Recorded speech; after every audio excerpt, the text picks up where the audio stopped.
디모데서는 디모데를 향한 영적인 권면들, 또 이 땅의 그 신앙인들에게 구체적인 믿음의 권면과 또 하나님의 일꾼으로서의 삶을 어떻게 살아가야 되는지를 말씀을 통해서 분명하게 제시해 주고 있습니다. 10절과 11절은요, 바울 사도가 주님을 만나고 나서 이후에 그의 일생을 요약해 놓은 거예요.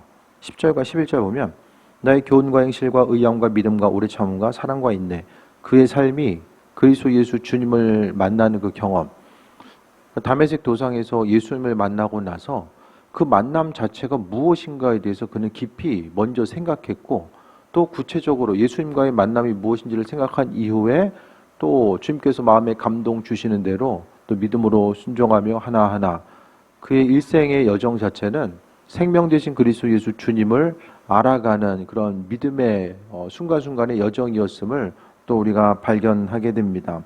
그래서 그리스도 예수에 대한 교훈이 있었고요. 또 행실과 의향, 믿음, 무엇보다도 오래 참음이 있었고, 그의 10년 가운데서는 사랑과 인내함의 모습이 있었다라는 것을 이야기합니다. 그러니까 바울 사도 그의 삶은요, 그러니까 그가 이제 우리가 지금 알고 있는 그 믿음에 있어서의 근본적인, 그러니까 교리로서 정해진 대부분의 내용들이, 그러니까 많은 부분, 한 70% 이상은 사도 바울이 이야기했었던 그 서신을 근거로 해서 신약 성경에 있어서의 가장 많은 부분을 바울 사도가 쓰잖아요. 그러니까 그는 탁월하게 말씀에 대해서 분석하고 또 기독교 신앙의 이론과 그 신학적인 배경을 두었을 뿐만 아니라, 그러면서 그가 구체적으로 또 복음을 전파하는 선교사, 그러니까 지금으로 이야기하면 아주 탁월한 신학자이면서 또 탁월한 복음 전파자, 그러니까 선교사, 이 두 가지 역할을 같이 감당하게 됩니다. 그러니까 이론적인 것과 실제적으로 부딪히는 이런 과정들 가운데서 아주 탁월함을 보여줬던 것이 이 바울 사도의 또 모습입니다. 그의 전체적인 삶을 통해 보면 그리스도 예수 주님을 만나고 나서 그 여러 가지 자신이 가지고 있는 믿음과 그 믿음을 전하고 또 인내함으로써 나아가고자 했던 모습, 참고 인내하는 것. 신앙생활하면서요, 하나님으로부터 이제 받고자 하는 것들, 또 주님의 축복을 누리고자 하는 부분들이 있잖아요. 그 축복은요, 두 가지인 것 같아요. 그냥 그 하늘의 태양 자체는 비춰주잖아요. 태양이 우리의 삶에 있어서 밖에 나가서 이제 햇빛이 비쳐 있으면은 그냥 밖에 나가면 이제 빛이 비춰지잖아요. 밖에 나가서 뭐 햇빛을 받기 위해서 뭘 하지 않아도 그냥 비춰지는 거. 그러니까 하나님께서 우리에게 허락하시는 자연적인 은혜가 있어요. 하지만은 우리가 나아가서 이제 어떤 수고하고 땀 흘려서 얻을 수 있는 것들이 있잖아요. 자연스럽게 뭐 비바람이라든지 자연스럽게 이제 우리가 또 경험할 수 있는 것들이 있지만은 또 많은 부분들이 수고하고 땀 흘려서 얻을 수 있는 것. 그러니까 주님께서 허락하신 축복도 보게 되면 우리가 무엇을 했기 때문에가 아니라 하나님이 자녀이기 때문에 알아서 자녀들을 향해서 예비하신 것들을 우리에게 주시고 그것을 누리게 되는 것이 첫 번째고요. 두 번째는 이제 그 은혜와 축복을 누리기 위해서 감당해야 될 부분들이 있는 거죠. 그러니까 하나님의 은혜를 소유하기 위해서 우리가 시간과 열정을 주님께 헌신하고 또 그분 보시기에 합한 자로서의 삶을 살아가기 위해서 마음의 중심을 하나님께 드리고 나아가는 거죠. 그 목회도 마찬가지입니다. 교회가 부흥하고 하나님의 은혜와 역사를 소유하고 나아가기 위해서는요, 그만큼 우리가 주님 보시기에 대가를 지불해야 될 것들이 있다라는 거죠.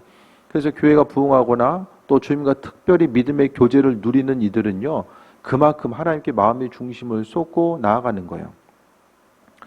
강화에 보니까 부흥하는 교회가 있더라고요. 목사님이 이제 한 400명 정도 모였는데 개척하고 나서 얼마 안 됐는데 나이도 한 30대 중후반 정도 돼요. 교회가 엄청나게 부흥을 했어요. 그러니까 보니까 이제 저녁 기도하고 금요 철야 보니까 말씀 시간만 2시간이더라고요. 보니까. 그리고 맨날 새벽 예배가 5시 반부터 7시까지 이루어져요. 그래서 사실 금요 예배 더 하고 싶은데, 예? 새벽에 출근하신 분들, 또 집이 먼 분들, 제가 사실 그분들을 좀 배려하느냐고 살짝 조금 더 하고 싶은데 좀 덜 하는 거예요. 예? 심령 같아서는 금요일마다 제가 말씀을 좀 줄이려고 얼마나 부단히 애를 쓰는지를 잘 모르실 거예요.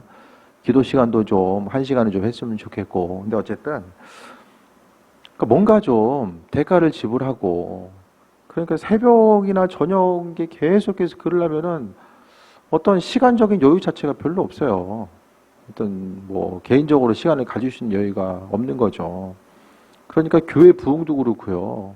어떤 하나님으로부터 능력을 소유하고 그분께서 공급하시는 것들을 경험하기 위해서는 자연적으로 우리에게 예비하신 것들이 있고, 또 아버지 공급하신 것들을 가져오기 위한, 그것을 누리기 위한 마음의 중심을 두는 부분이 분명하게 이 두 가지가 선행되어야 돼요. 그러니까 삶을 통해서 교회도 마찬가지입니다.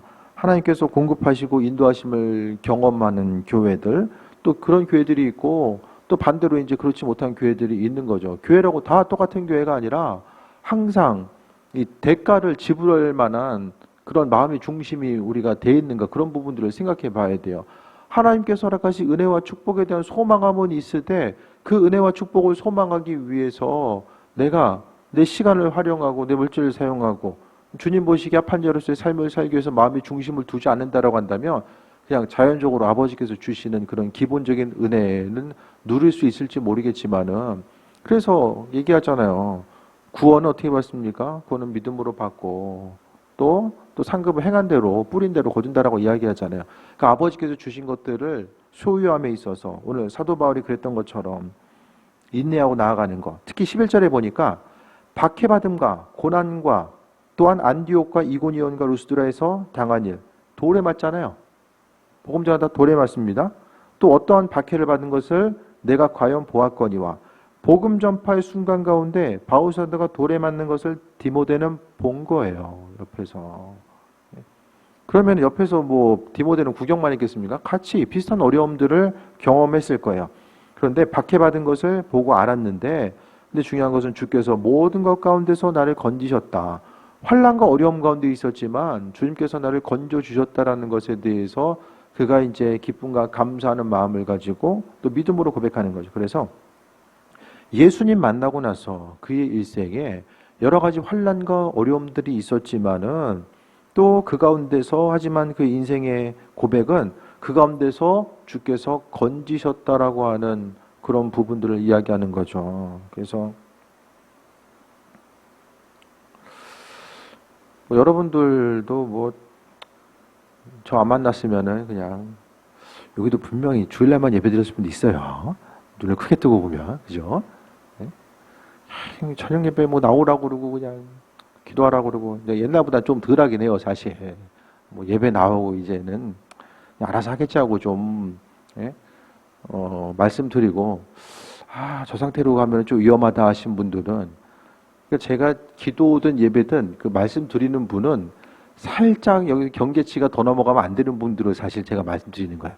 경계를 넘어가면 안 되거나 아니면 여기서 조금만 더 버티면은 아버지께서 주실 것들을 소유할 수 있는 그 경계에 있거나, 이제 그런 분들만 주로 이제 말씀드려요. 그래서 어쨌든 뭐 좀 제가 뭐 이래저래 얘기 안 드렸으면은 이제 그냥 편하게, 뭐 육신적으로는 편하게 좀 더 신앙생활을 뭐 하는 분들도 있었겠죠. 그런데 어쨌든 뭐 하나님께서 교회로 불러주신 게 하나님의 또 분명한 예비하심과 인도하심이 있잖아요.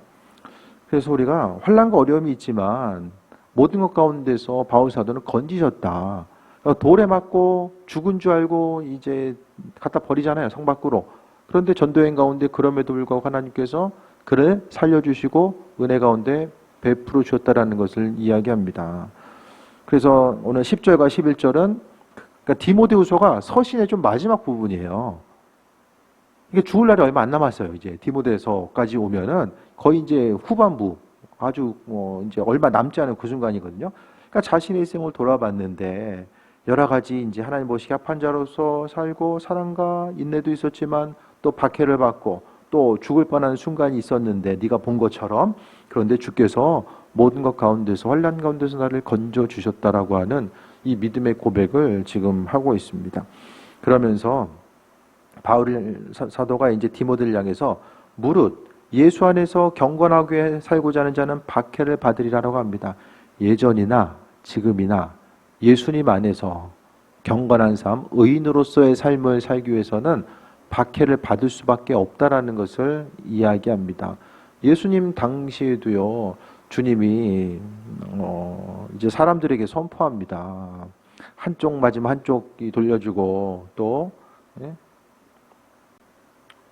오리를 가자 하면 또 십리를 가야 되는 그 얘기 듣고 많은 사람들이 동의했던 게 아니에요. 수많은 사람들이 예수님을 비웃었습니다. 예수님 선포하니까 옆에 있는 사람들이 그 말씀 듣고 나서 그 말이 진실이구나. 저렇게 살아야 되겠구나. 그렇게 생각했던 것보다 많은 사람들이 저게 지금 말이 되냐.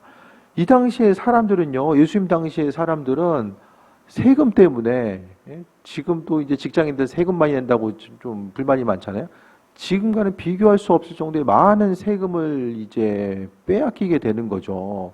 그렇게 하다 보니까 여러 가지 이제 내가 내 한 몸 간수하기도 힘든 그때에 누군가 다른 사람들을 배려하고 말씀대로 살고자 하고 그리스도 안에서 경건하게 살고자 한다면 죄를 짓지 않고 있는 그대로 주님 보시기에 합한 자로서의 삶을 살기 위해서는 여러 가지 박해의 모습 또 내가 누릴 수 있는 것들을 포기하거나 예수님 때문에 여러 가지 환난과 어려움들을 맞이할 수밖에 없었다라는 거예요.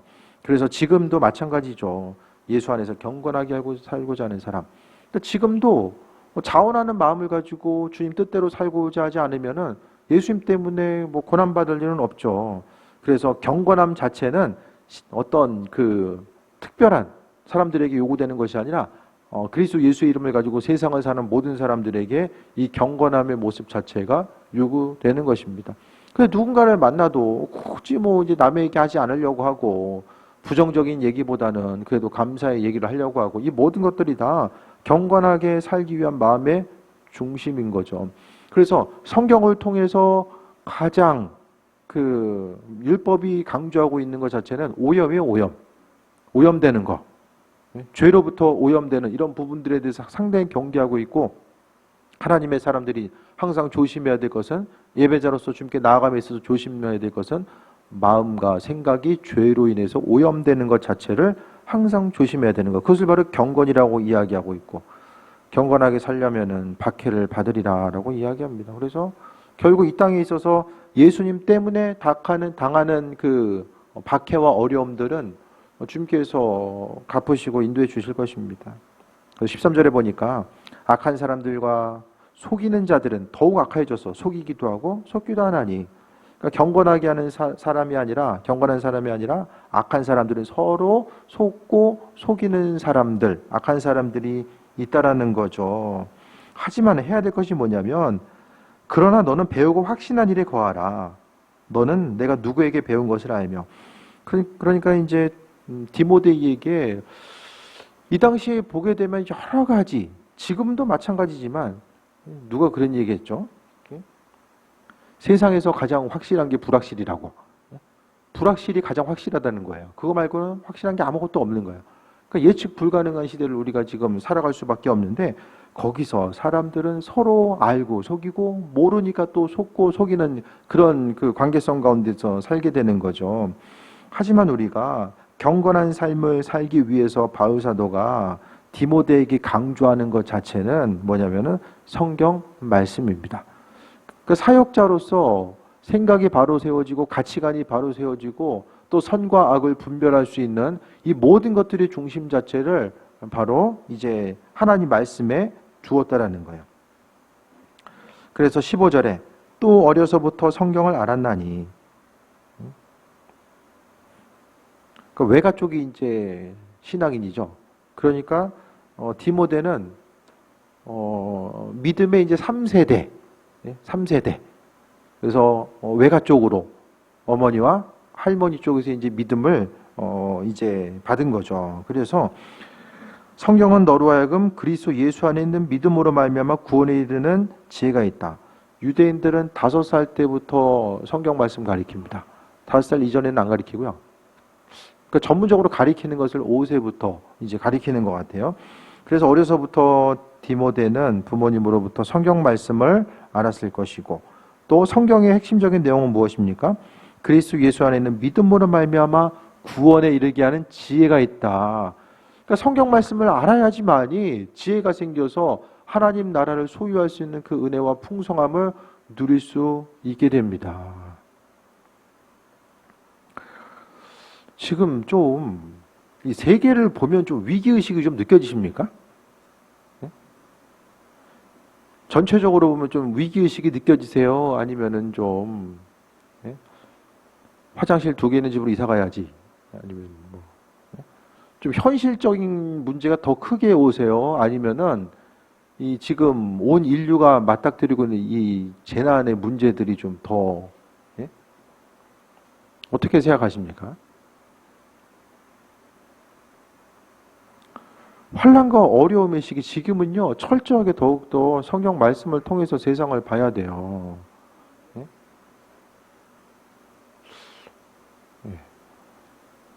코로나도 끝날 것 같지 않은데 뭐 계속해서 이제 뭐 이거 나오고 저거 나오고 그냥 이제 무엇보다도 지금 기후 위기 얼마 전까지만 해도 지금도 마찬가지겠지만은 미국에서도 지금 물이 없어가지고 고난당했는데 지금 유럽으로 또 넘어갔죠.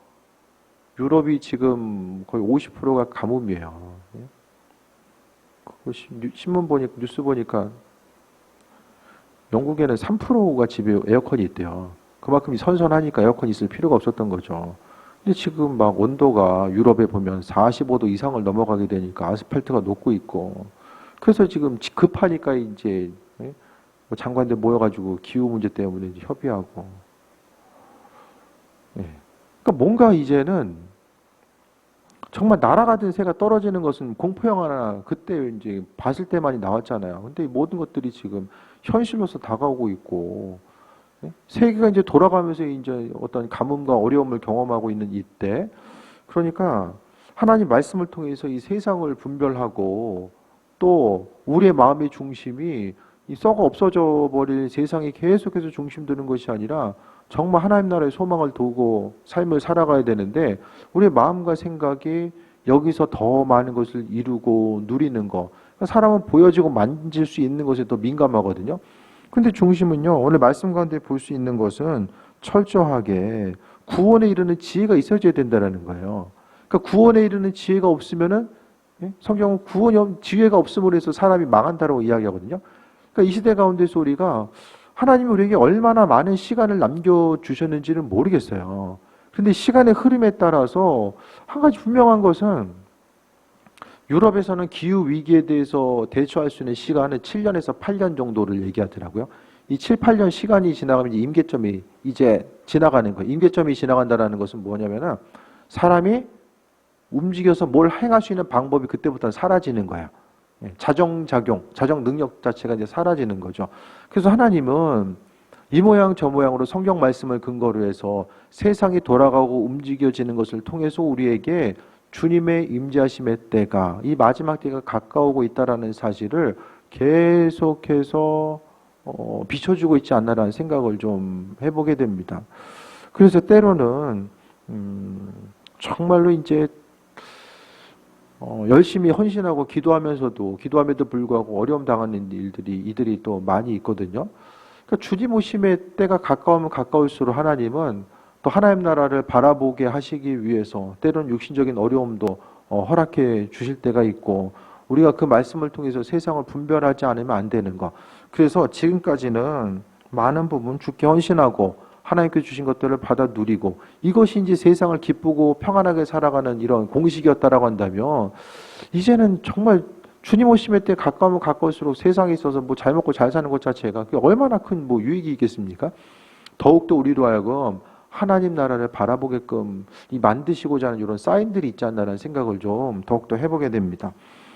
그래서 디모데에게 하나님 말씀 가운데 경건한 삶에서 박해를 받아야 되고 또 사역자로서 온전한 믿음으로 승리하는 귀한 삶을 살아가기 위해서 해야 될 것이 무엇인가를 얘기했을 때에 성경에 대해서 이야기하면서 성경은 구원에 이르게 되는 지혜가 거기에 있다. 사역자로서 행해야 될 것들이 무엇입니까? 하나님의 백성 사역자로서 온전히 해야 될 것은 영혼 구원이죠. 예수님께서도 분명히 이 땅에 오신 목적 자체가 복음 전파하기 위해서 이 땅에 오셨다라고 말씀하고 있잖아요. 하나님 나라의 복음을 전하기 위해서 이 땅에 오신 거예요. 예수님이. 그 제자들도 그 예수님을 따라서 끝까지 복음 전파의 사명을 감당하기 위해서 마음의 중심을 두었던 것을 보게 됩니다. 그래서 구원에 이르게 되는 지혜, 가정에서도 지혜가 있어야 되고 교회도 각각에 속해 있는 모든 것 가운데서 하나님의 지혜가 필요합니다. 그 지혜의 중심은 바로 성경 말씀을 통해서 우리에게 주어진다라는 거예요. 그래서 말씀을 볼 때에 우리가 큐티할 때도 그렇고 그냥 대충 넘기고 그냥 이 글자구나 이게 아니라 정말 그 안에 담겨진 하나님의 선하신 뜻, 오늘 하루를 살아갈 수 있는 지혜를 하나님은 이 큐티 말씀을 통해서, 성경 말씀을 통해서 우리에게 주신다라고 하는 것. 세상적인 지혜로 아무리 차 있어도요, 주님 주신 지혜가 없으면 망할 수밖에 없다라는 것.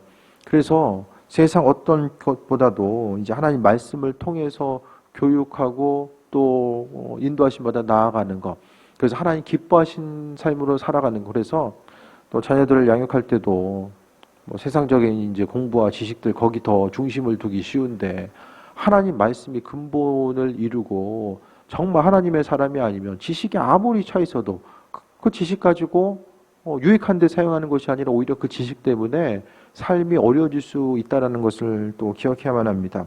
16절에 모든 성경은 하나님의 감동으로 된 것으로, 성경 자체는 다 하나님의 감동으로 되어 있다라고 말씀하고 있습니다.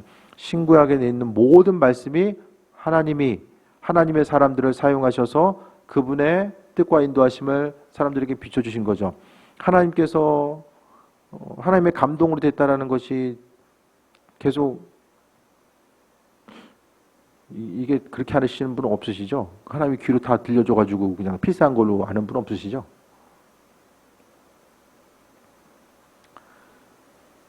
헷갈려요? 네? 하나님의 감동이라는 게 이게 하늘에서 이제 하나님께서 음성이 들려가지고 하나님으로부터 이 받아 적은 게 아니에요. 주님께서 마음에 감동을 주셨을 때에 성경에 대해서 기록한 사람들은 그들이 가지고 있었던 문학적인 방법론, 또 글 쓰는 방법들, 마음의 감수성, 표현력, 이 모든 것들을 사용해서, 그래서 이제 성경 자체가 하나님께서 주신 감동 따라서 이 말씀이 쓰여진 건데, 이 말씀은 하나님의 큰 뜻과 인도하심을 벗어나지 않고 기록이 되어 있는 거예요. 그래서 창세기부터 계시록까지는 그리스도 예수라고 하는 그분의 이름 가운데 통일성을 갖게 됩니다. 그래서 분모는 하나님의 사랑 그리스도 예수 되시고, 분자는 그 안에서 하나님께서 계획하심과 인도하심이 그리스도 예수의 이름을 통해서 하나로서 꿰뚫어질 수 있는 것을 이야기하는 거예요. 그래서 성경 보다 보면 이런 내용이 왜 들어가 있지? 뭐 이거랑 무슨 상관이 있지? 이게 누가 누구를 낳고가 도대체 무슨 소용이 있을까? 다 그 안에 기록된 이유와 목적이 있는 것이고, 또 이 성경 말씀을 통해서 하나님의 감동, 그러니까 성경은요 하나님의 뜻과 인도하심, 하나님을 알기 위해서는 성경 말씀을 봐야 돼요. 그리고 하나님은 성경 말씀을 벗어나서는 절대로 일하지 않으세요. 그러니까 말씀 자체가 성경 말씀 자체를 통해서 하나님은 일하시고 인도하시고, 또 말씀을 통해서 교훈과 책망과 바르게 함과 의로 교육하기 유익하다. 교훈과 책망과 바르게 함은 왜 있어야 됩니까? 사람이 말씀이 없으면 방향성을 잃어버려요. 신앙의 방향성을 잃어버리고, 그러니까 세상 사람들, 그러니까 신앙인은요 믿기 때문에 믿음으로 인해서 온전한 방향성을 잡아가야 되는데, 그러니까 이스라엘 민족들이 가나안 땅에 들어가서 가나안 땅 토착민들이 가지고 있었던 여러 가지 이제 문화적인 우월한 것들을 보면서 그들이 그 안에 잘못되면 동화될 수 있는 위험에 노출돼 있던 것처럼, 우리들도 삶을 살아가면서 정말 소중한 거, 가치 있는 거, 성경 말씀을 통해서 이야기하시는 소중한 가치가 아니라 세상 사람들이 이야기하는 그 가치 가운데 우리의 마음과 생각이 그 안에 묻혀서 동화될 수밖에 없다라는 거예요. 그렇기 때문에 하나님의 말씀 가운데, 그래서 교훈과 책망과 바르게 함, 의로 교육함, 이것이 필요한 이유는 우리의 연약한 육신적인 본성 때문입니다.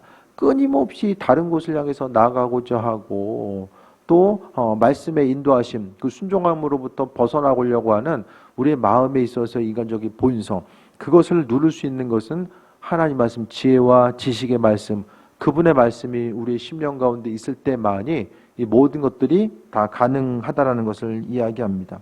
17절에 이는 하나님의 사람으로 온전하게 하며 성경 말씀이 있어야지만이 하나님의 사람으로서 온전하게 됩니다.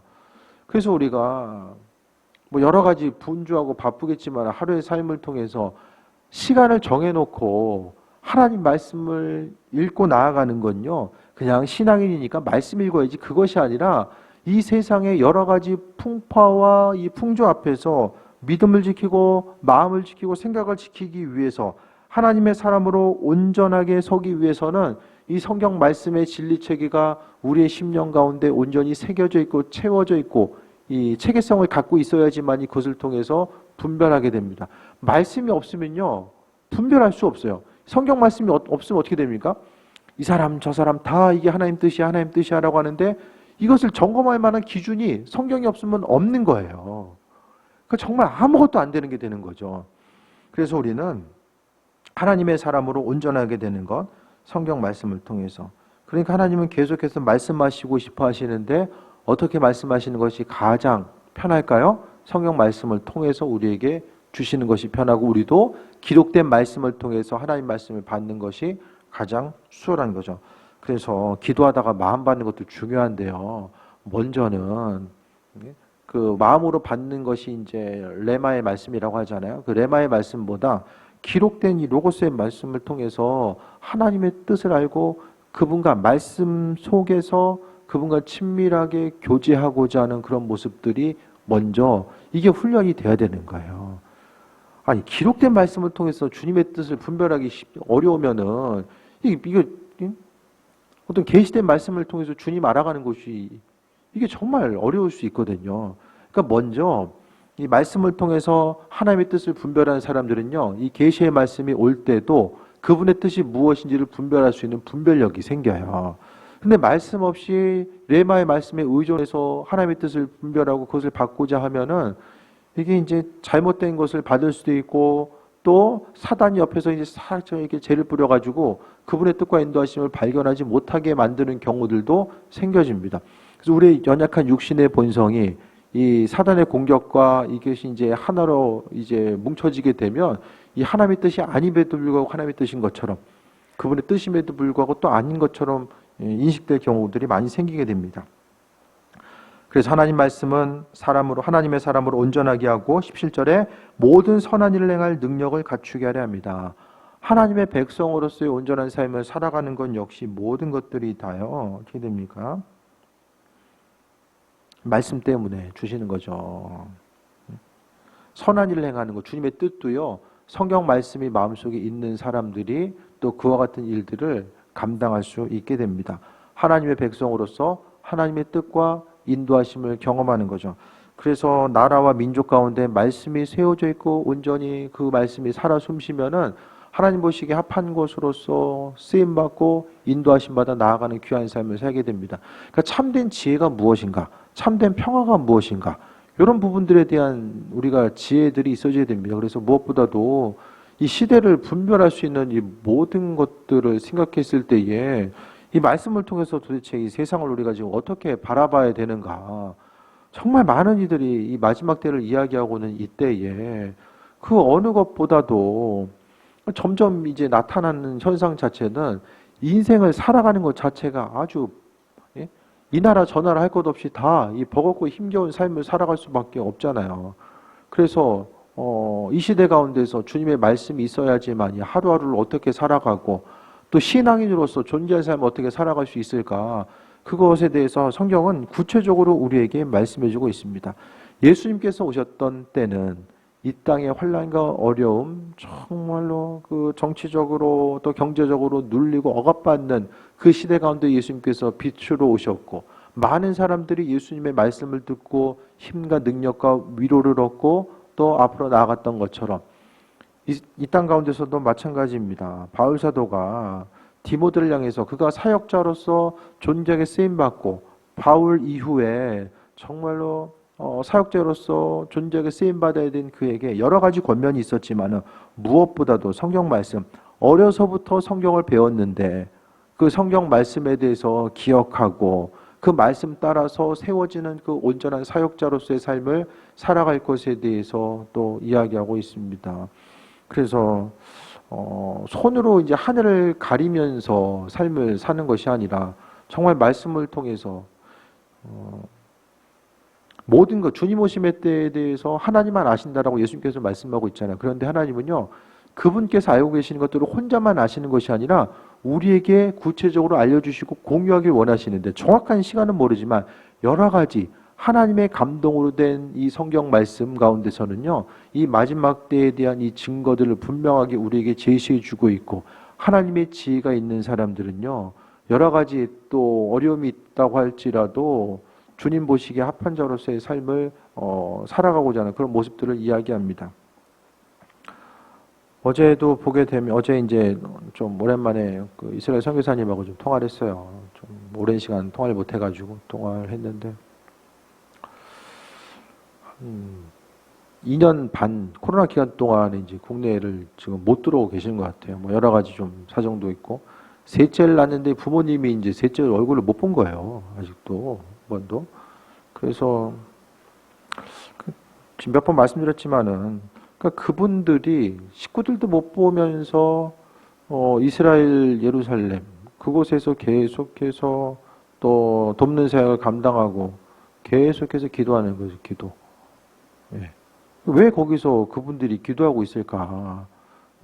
얼마든지 정말 세상 영광, 그 세상 가운데서 쉽고 편안한 삶을 살아갈 수 있는 그들이 왜 그곳에 가서, 젊은 나이에 그곳에 가서 자신들의 삶을 주께 드리고, 주님 오심에 대한 신앙, 그것 때문이에요.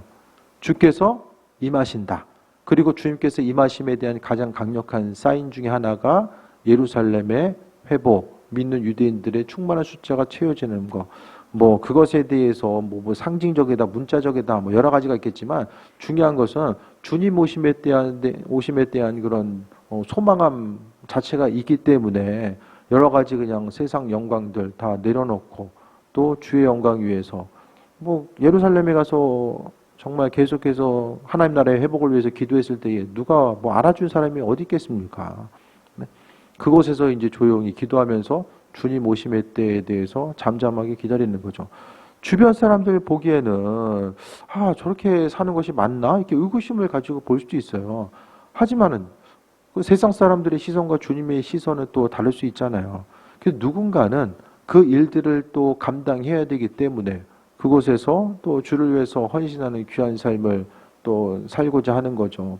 그래서 하나님의 뜻과 인도하심 따라서 삶을 살아가는 것, 여러 가지 누릴 수 있는 세상 영광에 대해서 좀 내려놓고 주를 위해서 사는 것.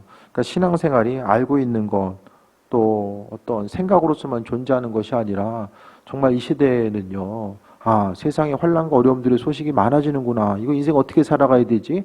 더 위협과 어려움이 있고 이 스트레스가 가중되고, 단순히 믿지 않는 사람들이 세상에 보여지는 이 현상에 대해서 바라보면서 갖는 그 생각에서 머무는 것이 아니라 성경 말씀을 통한 그것을 기준으로 한 성경적인 세계관, 그 관점을 가지고 좀 세상을 바라보며 우리가 마음의 중심을 어디에 두어야 될 것인가.